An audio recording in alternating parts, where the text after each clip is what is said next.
Welcome to a new episode of 1984, a new story, a new podcast. Today we will talk with Riccardo Gasco, research fellow at the University of Istambul and expert of Turkish internal and foreign policy. Hi Riccardo, how are you? Hi Vincenzo, I'm fine, thank you very much. And what about you? I'm fine too. So what about your coronavirus experience? All right. So I was in Turkey. I went to Turkey at the beginning of February, and I was forced to come back at the beginning of April due to the coronavirus outbreak that took place more or less all over the world. And of course, also Turkey has been hit very hard by coronavirus. And so I had the opportunity to feel and to touch with my hand and with my personal experience. What does it mean for like a country like Turkey, which is involved in many different stages all over the world and which has many domestic political problems and also has like a huge economic crisis that started in 2018 following the currency, the Turkish lira crisis.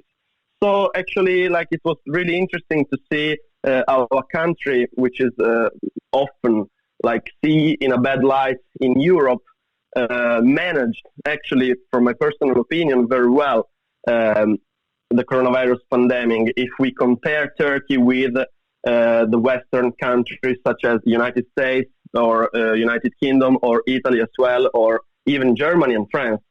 So yeah, I think it was really interesting to see how it works and to see how really Turkey has been able to fight against the virus. And even if, of course, now the pandemic is not over, Turkey is trying to start again with a new phase. And of course, it's trying to, come back to pseudo normality that, of course, like it changed a lot during the last 3 months. Yeah, before to go into our the theme of today, we will talk about domestic Turkish policy that is, of course, connected in somehow with foreign policy. How the Ankara government, let me say, manage with this virus? So lockdown, soft lockdown, hard lockdown. What do you know exactly. So this is really interesting to analyze because Turkey decided to act in a different way compared with most world countries. Because since the beginning, of course, restaurants, bars, shops, hairdresser, and all these kind of shops where people can gather together have been closed, like really on time. And so this gave the possibility to the government to stop the outbreak at the beginning of the pandemic. And then the strategy that Ankara adopted is really different because they opted for like soft lockdowns, which means that during the week, for example, there was not a full lockdown in place in Turkey, but people from 20 until 65 years old were able to go out and to go to work. And only during the weekends, Turkey decided to adopt full lockdown in order to avoid people gathering together and to give the possibility to the virus to spread more and more and more. So this is actually really interesting because it gave to Ankara and to Turkey the possibility to continue to work and not to stop the economy at all, as it happened, for example, in Italy, and I'm from Italy, and as it happened like in the United States, as it happened in the United Kingdom.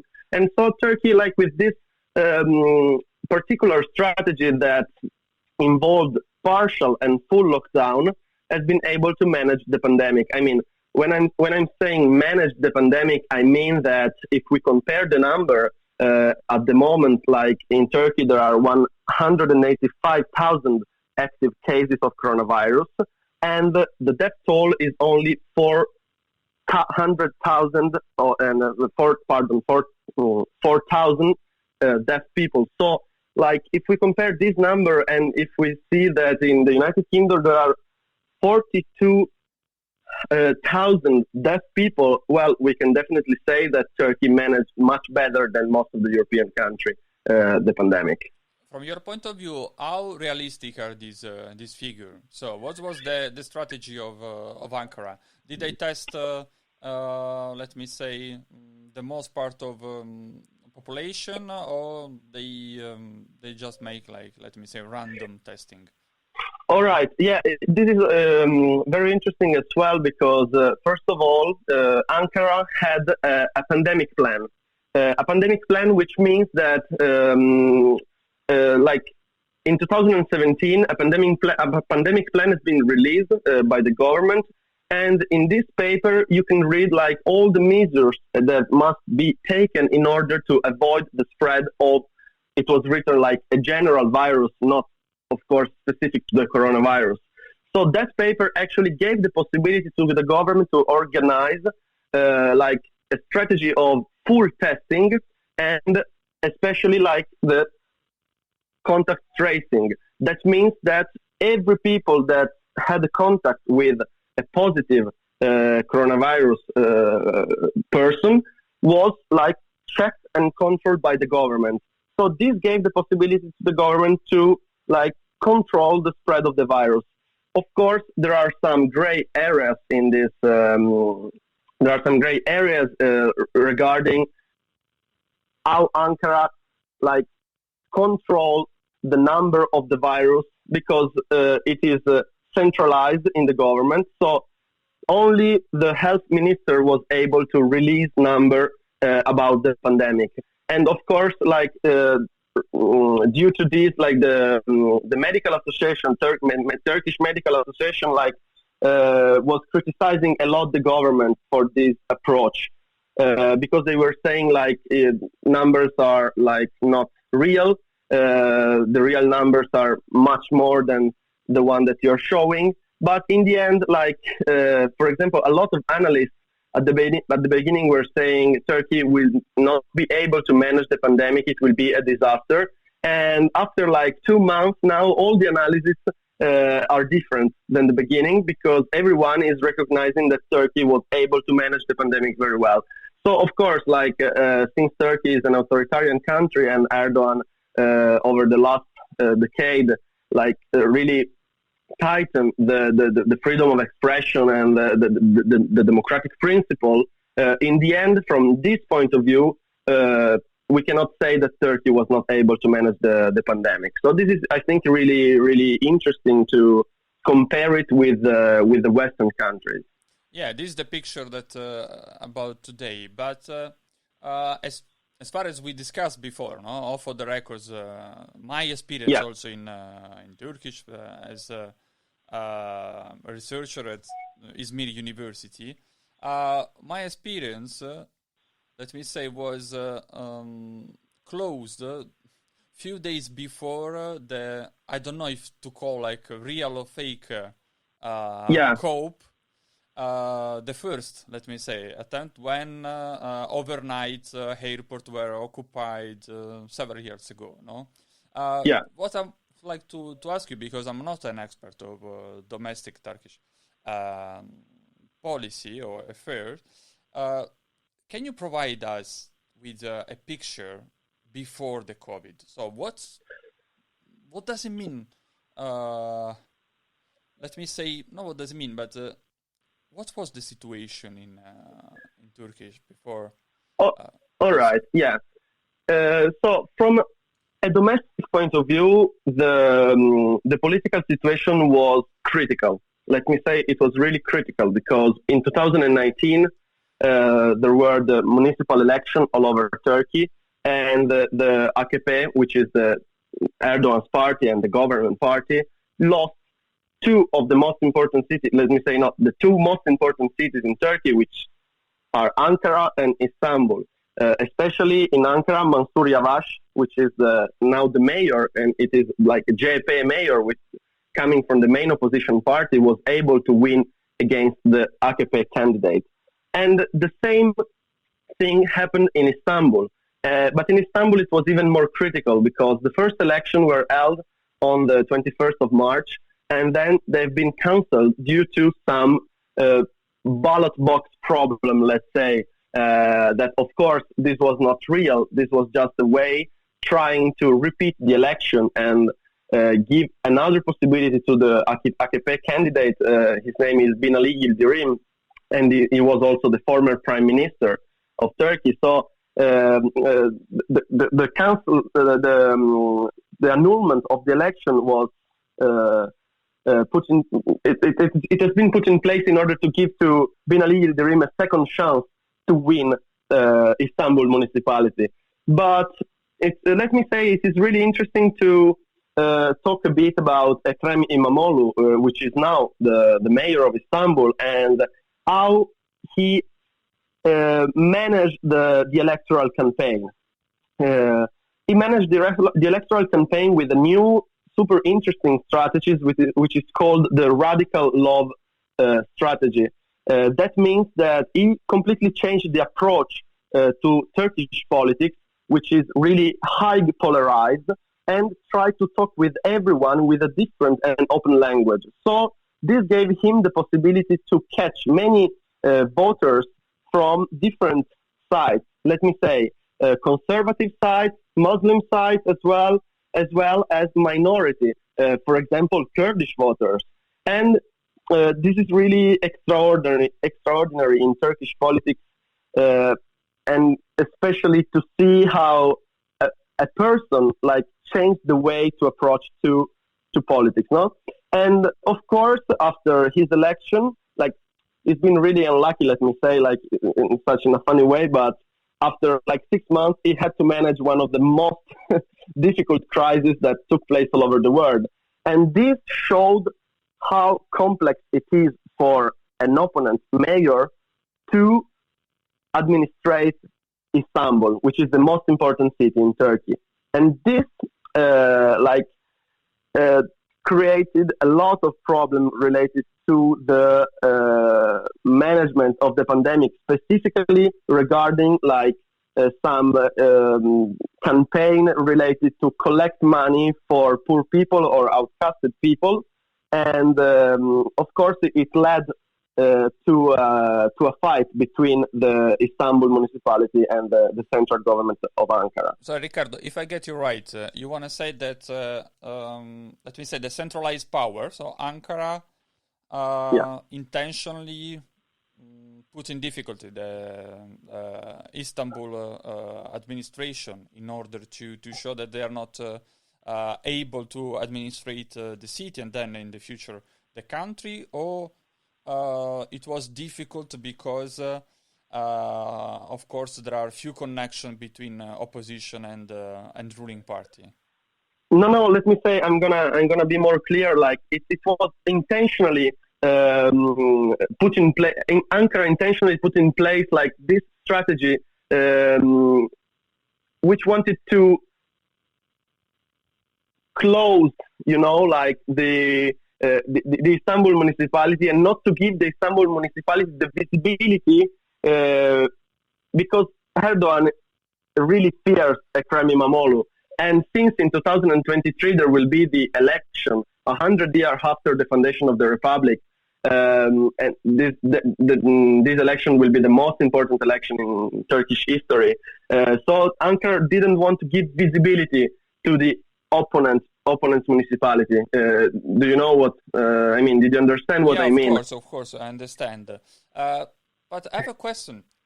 How is possible that, since 2014, since I have like some real contacts with the Turkish, let me say, atmosphere, academic world, and also political world, I hear that the Sultan, as they call Erdogan, is in difficulties. Maybe he will step down. Maybe there is a new ruling party that will take over his party and so on. But still, it's like, how many years? 20 years that we have Erdogan, it's almost 25 years. 25 years. And still the country, despite several, let me say, shakes, several internal problem, the ruling party is there, the main guy, so Erdogan is still in power. So from your point of view, because you had the touch, no, the real touch there, or even studying and researching this matter there. Why the opposition party has not the possibility to raise more the voice? Well, this is really interesting. Let me say, I can say two main things. First of all, in an authoritarian country, the opposition party don't have any kind of visibility, for example, on the media, on the national media. And this was really visible during the last municipal election, for example, because JP, which is the Republican People's Party, didn't have any space on the national media to tell to the people, of course, its program and what the party would like to do if it got the power. So that's the main problem. And the second problem, I think, is internal, and it is related to the party. So it is an intra-party problem because JP party has many different spheres inside. So there is like a more nationalist part and the more like, let's say, progressive part, no? And during all his history, it's always been super hard to put together these two parts in order to win the election. So two main problems. The first one, they don't have any kind of visibility on the newspaper, on the national media.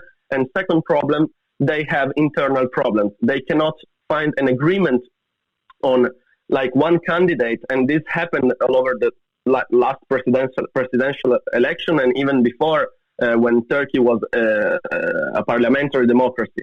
So these are the two main problems. And the third problem is that all the opposition parties, so like JP, HDP, which is the Kurdish Democratic Party, before 2019 municipal election, they couldn't find an agreement to make like a coalition together, no? So this didn't give the possibility to them to reach the minimum vote in order to take the power.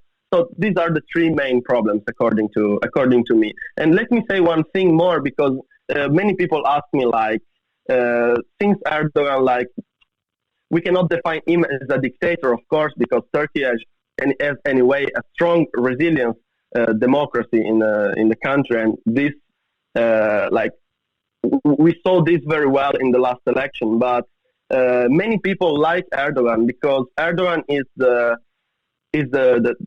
man and the politician that changed Turkey, radical changed Turkey in the last 25 years from an economic point of view and from, for example, like a working point of view, and if you want to link it to the pandemic, from a health point of view.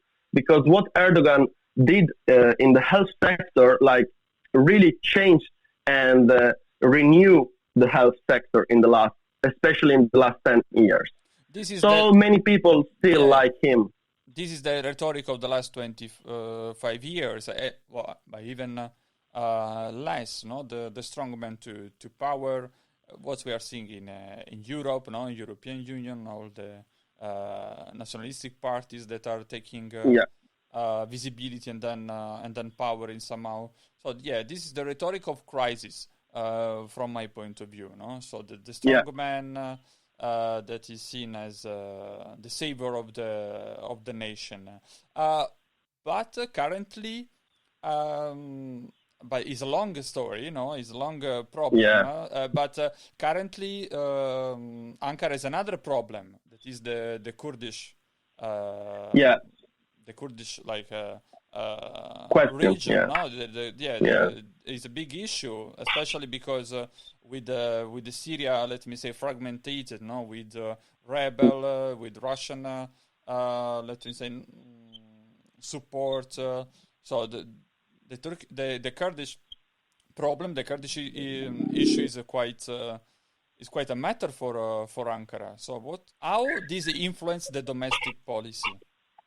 So yes, let me say that the Kurdish issue has a long story, but especially in the last year, Ankara started a campaign, and the aim is to remove the HDP mayors. HDP is the Kurdish Democratic Party, which are like located most in the east of the country. This is why Turkey thinks that all these HDP mayors have links with PKK, so the terroristic organization, and they see HDP as a threat for the national security. So, following this idea, they started to remove and to jail and to and of course then they changed the mayor with a government politician, So that's a big problem, and it is increasing more and more. Like hundreds of mayors have been removed in the last month. So this is, especially if we link the situation to the foreign policy situation, like all the things that happened inside of Turkey, they reflect in the foreign policy issue of Turkey, let me say. Yeah, but it's quite clear. It just came up a question to me that is quite interesting, because in these days I was reading some news about Istanbul and so on. So about 100 years ago, Ataturk created a secular country, no? So not a theocracy, no, not a religion country, but a secular republic. But now, in these days, we are coming back to have again an Islamic country. No, I heard this news that the central government want to reconvert to a mosque the basilica that stay in the main church of the basilica. I forgot the name in Istanbul. No? Hagia Sophia. Yeah. So, how you read this U-turn, no, from a secular country to again a religious country?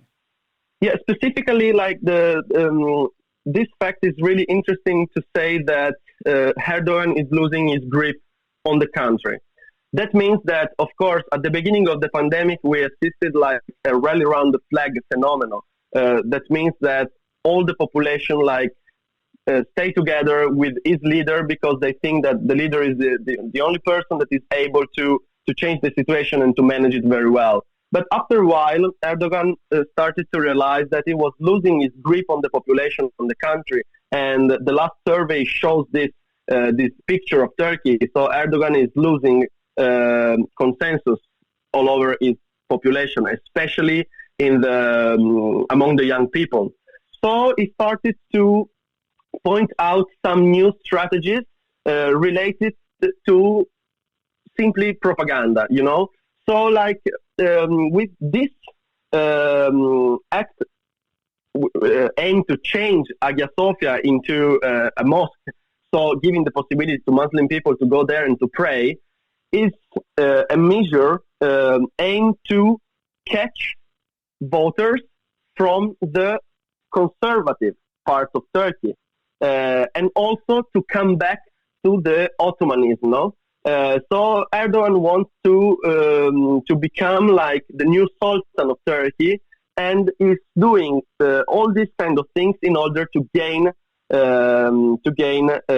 consensus all over its population. So, do you want to say that is a way to compact the fragmented conservative, let me say, souls of Turkish politics, or is a personal move? No. I really would like to say that he's losing the grip on the population, and so the only way to take back this grip and to again find new voters is to switch to an even more conservative politics. So that's the aim of Erdogan, and he started really, really early. And some people are saying that he will call for early election before 2023. To be honest, I cannot know. No one can know it. There are some facts that shows that he really would like to go to vote before 2023, and there are some other factors such as the economic crisis that will not give him the possibility to win right now. So this is a trade-off. Some people are pointing out that he really would like to vote before and not to lose the election on the 100-year anniversary of the foundation of the Republic, which is a really symbolic day. Or on the other way, there are some people that are saying, no, now it cannot take the country to a new election, because Turkey, let's say that in the last 10 years, they voted more or less every 1 year and a half. So like people are really also tired of this like election after election after election. There's been really lots of elections. So from that point of view, and if we put also the economic crisis, like Erdogan, according to my personal point of view, cannot call for early election at the moment, because it will really face the risk to lose the country. Yeah, internal problem, domestic problem are connected also with the foreign problem, no? So absolutely, Erdogan lost a bit also the grip in his foreign policy. Always tension with a good, from my point of view, partner that was Russia. I want to just to point out that Russia and Turkey weren't friends. They were good partners, because, as you remember, several problems with tension in Syria and so on. Good partners, but not friends, because always we confuse these in the analysis that we provide in the relationship between Moscow and Ankara. But also problem with the United States. Absolutely. Because there is more problem with NATO than with the United States, no? Because we have to remind to our listener that Turkish is a member of the Atlantic. Is the second most important member of the defense organization. Yeah. And also problem in Libya and in Syria, and with Arabic partners. No, there is tension with them. If you remember, absolutely. Also these homicide, in the Saudi embassy in Istanbul was quite a hot moment, between between Saudi and Turkish.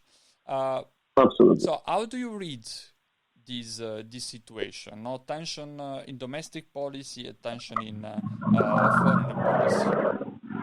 Yeah, absolutely. I would like, first of all, to report the sentences that Erdogan pronounced on the occasion of the Europe Day. And this sentence reflects very well the rationale of Turkey's foreign policy approach during this pandemic. And then we are going to link it with the two most important stages, which are Syria, of course, and Libya as well. Erdogan said like that every disaster comes with opportunities.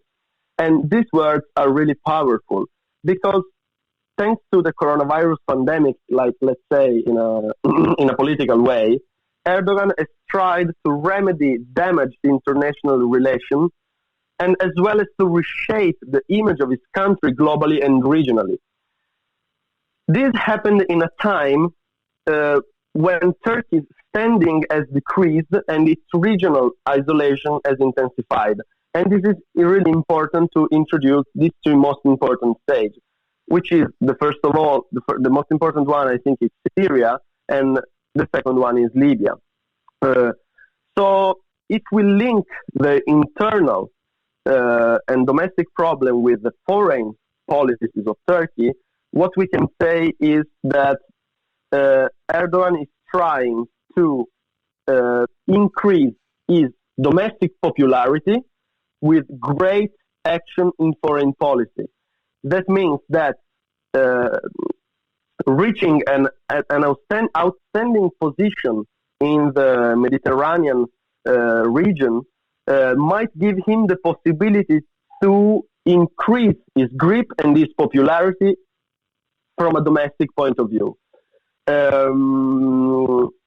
This is, I think, the most important thing to understand how Turkish foreign politics works. Then we can say that Turkey is amongst the countries that during the last 10 years have widened the scope of their foreign policy by following like a multi-directional approach, we can call it, which is a bit technical, but it's not as complicated as it seems.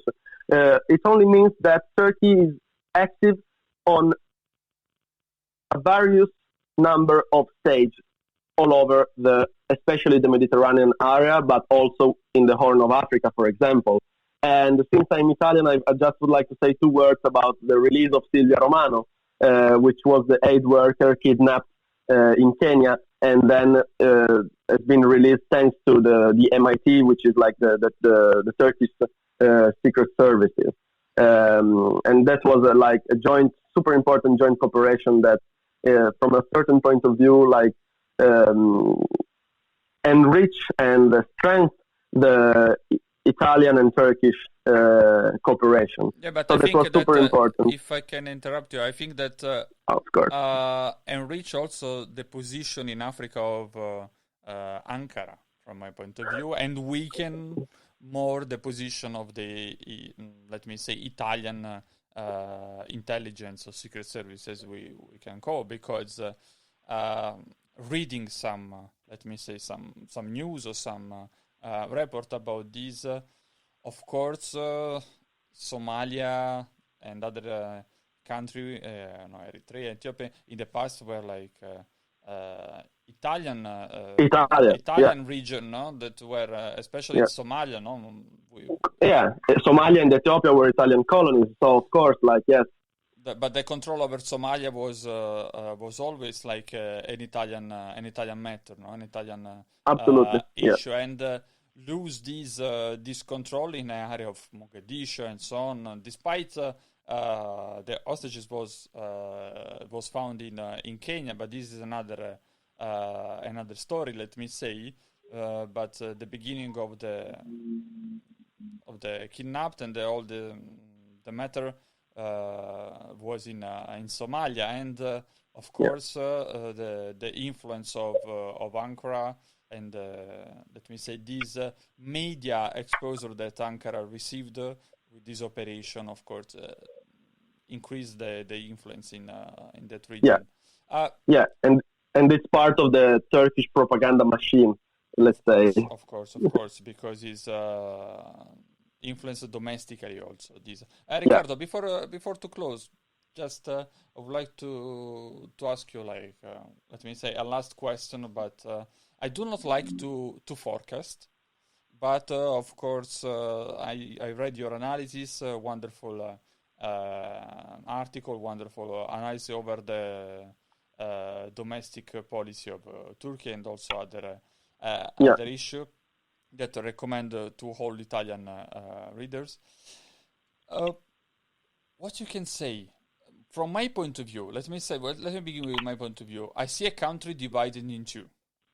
I see a country that is want to change, especially with young generation that had the possibility also to study abroad and then come back.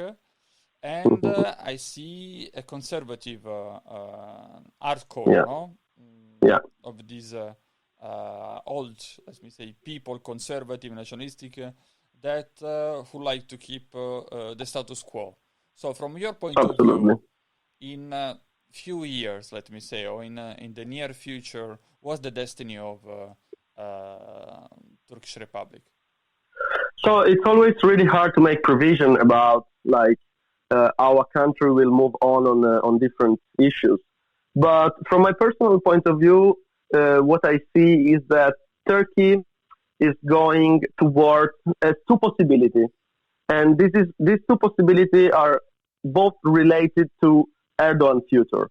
Because first of all, there is no future for AKP, which is the government party, without Erdogan. And second of all, there is a new generation growing up, which is always more like far away from religion and from the Muslim way that Erdogan wants to keep in the country, as you said, like the status quo of Turkey. So this will be interesting. It will be interesting to see in the next few years how Turkey will manage this situation. also we can say that Turkey like is a really huge country with 80 million of inhabitants. So and it is really really huge. So like the countryside areas are of course more linked to the conservative way, but in the cities people they want to they are really calling for a new era. Like they really want the democracy to increase and the freedom of expression to increase. So I think that as Turkey is a really young country, the part of the population that will play a core role in the future are the young people, the new generation. And as long as we see that the new generation is like taking distances from the religion and from the conservative world of Turkey, what the future that I see for Turkey is a more democratic future. To be honest, this is also like my hope and the hope of everyone. To be honest, and so yeah, I think that the young generation will play a great and a core role in the next following years. That's my personal opinion. And also, what we can say is that Turkey is now facing different alliances in different scenarios, in different stages, such as Syria and Libya. And so Turkey, I think, needs to find a new position in the alliances in the Mediterranean region. Because if we realize that Turkey is a core country in the Mediterranean region, and if Europe realizes that Turkey is super important in this area, well, what might happen is that if we increase the cooperation with Turkey, everyone can benefit from this country. It is just really hard for us, and I think also for the European foreign policy, to understand the way that Turkey wants to take and wants to follow the path that Turkey wants to follow in the next year. If the situation in the domestic situation will change in a better way, like in a more democratic way, and Europe will understand how Turkey works, of course, I think like the situation can change in a better way. The very last question as a flash. Yeah. Is there any Erdogan legacy in Turkey? Well, yes, Erdogan in the last 25 years built a really strong connection with many, for example, entrepreneurs. So with the economic world, with the Muslim world, and with the construction, especially world. So like also lots of people are worried about like what will happen when Erdogan will not be in power anymore. Because many people think that he's the only one able to keep the country together in a way or in another, in a bad way or in a good way. So this is also another interesting thing. Of course, when Erdogan will lose the power, Turkey will need to face like a transition period in order to change like all the connection and all the links that Erdogan built all over the last 25 years. So yes, there is, of course, and it's really strong. So sorry if I ask you, really, this is the last question.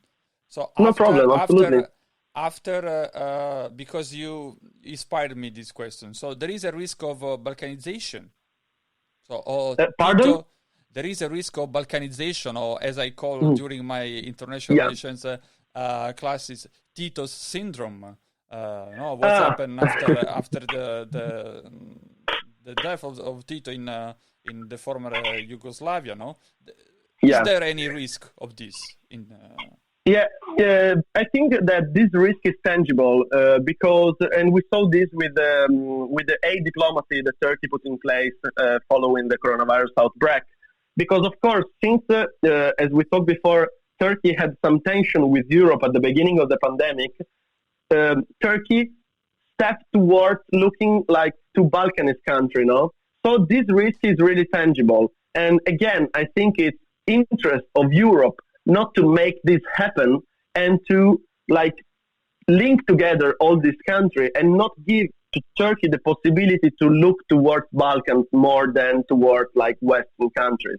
Did you understand what I mean? Like this risk is tangible but still, I think it's a European problem. If Europe will be able to keep the country together, no? So. Exactly, and to strengthen the cooperation with Turkey, then this will not happen. Of course, like if Europe is not interested in strengthening the cooperation with Turkey, then I think it's normal that Turkey will look for other stages. I think that in the future I will call you back and we can analyze these facts better with more in more detail and with more data and with different figures, because I think that the post-pandemic world will change. The geopolitics and the geoeconomics also of the Mediterranean area. Riccardo, I want to thank you for this very interesting talk. You provided us with a very interesting picture of what's going on in this region. Also to me, because I'm not, as I told you before, I'm not an expert of foreign policy and domestic policy of this region, and what I was getting from my former colleagues and friends was a bit different from some point of view, but something also was related and connected with your analysis. So thank you so much. You're welcome. It's been a pleasure for me. Yes, of course, as you said, like there are millions ways to interpret like the Turkish foreign politics and the Turkish domestic politics. And so, of course, like there are many different opinions, and I hope mine has been interesting for everyone who listen to these talks. And of course, it will be a pleasure to come back with you and to talk about other important issues and like in the regional and in the Mediterranean area. Thank you very much. Thank you. So, thank you for all of us, because it was a long time that we didn't catch up, because I wanted to give you a bit of time to enjoy the post-lockdown experience. So, but soon we will come back with new interesting podcast and new story. Bye.